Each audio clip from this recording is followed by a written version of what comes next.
Hello viewers, কেমন আছো সবাই? তো চলে এলাম ভালোবেসে রান্নাঘরে একটা নতুন রেসিপি নিয়ে।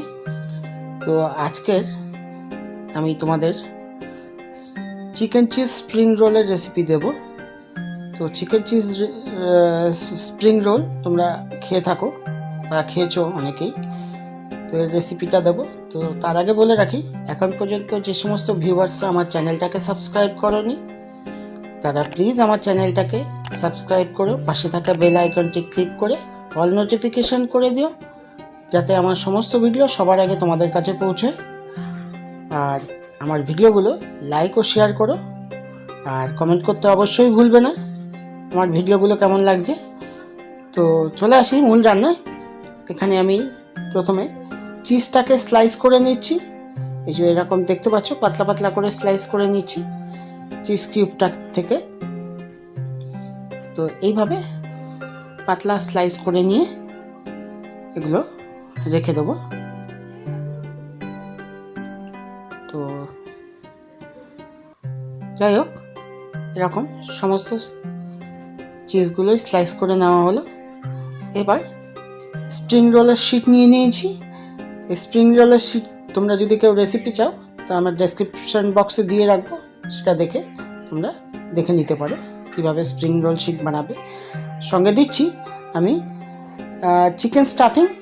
তো চিকেন স্টাফিংয়েরও আমার রেসিপি দেওয়া আছে, তো এটাও তোমরা চাইলে দেখে নিতে পারো ডেসক্রিপশন বক্স থেকে।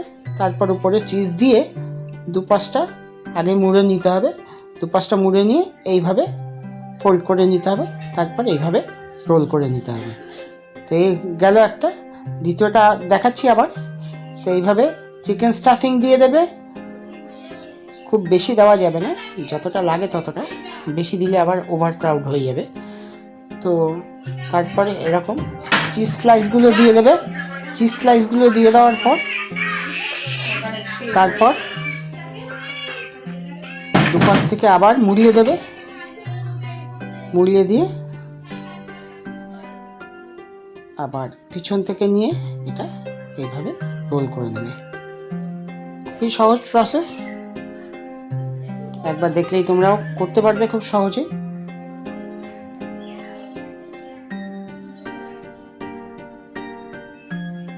তো এইভাবে আমি সবগুলো বানিয়ে নিয়েছি। তো এবার এটাকে ফ্রাই করে নেওয়ার পালা। তো এর জন্য তোমরা যে কোনো কুকিং অয়েল ইউজ করতে পারো। আমি এখানে সাদা তেলই ব্যবহার করেছি, সয়াবিন অয়েল। তো তেলটা প্রথমে ভালো করে গরম করে নিতে হবে। কড়াইয়ের চারপাশে গ্রিস করে নিতে হবে। তো চারপাশে লাগিয়ে নিচ্ছি যাতে কোনো জায়গায় আটকে না যায়। তো ভালো করে গরম করে নিয়ে তারপর আঁচটা কমিয়ে তারপর দিয়ে দিতে হবে ভাজতে। তো এইভাবে ভাজতে দিয়ে দেবো। তারপর একটু উপরের দিকটা কাঁচা থাকবে যেহেতু, তো সেই জন্য উল্টাতে অসুবিধা হবে। উপরে একটু তেল ছড়িয়ে নেবে, এরকম করে তেল ছড়িয়ে নিয়ে খুব সহজেই এইভাবে পাল্টি করে দেবে। তো এইভাবে এপিট ওপিট দুপিট ভালো করে ভেজে নিয়ে একটু লাল করে ভেজে নিতে হবে। ভেজে নিলে এই গরমের জন্য ভিতরের চিজটাও মেল্ট হয়ে যাবে। এইভাবে ভেজে নিয়ে তুলে নেবে।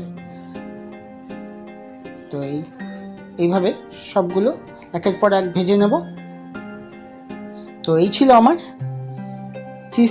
চিকেন স্প্রিং রোলের রেসিপি বা চিকেন চিজ স্প্রিং রোলের রেসিপি। তোমরা এটা বাড়িতে বানিয়ে অবশ্যই খেয়ে দেখবে আর আমাকে কমেন্ট করে জানাতে ভুলবে না। তো আবার একবার বলি, আমার চ্যানেলটাকে সাবস্ক্রাইব করো, পাশে থাকা বেল আইকনটি ক্লিক করে অল নোটিফিকেশান করে দিও, যাতে আমার সমস্ত ভিডিও সবার আগে তোমাদের কাছে পৌঁছায়। তো ভালোবেসে রান্নাঘরে সময় দেওয়ার জন্য তোমাদের অসংখ্য ধন্যবাদ। তোমাদের দিন শুভ হোক।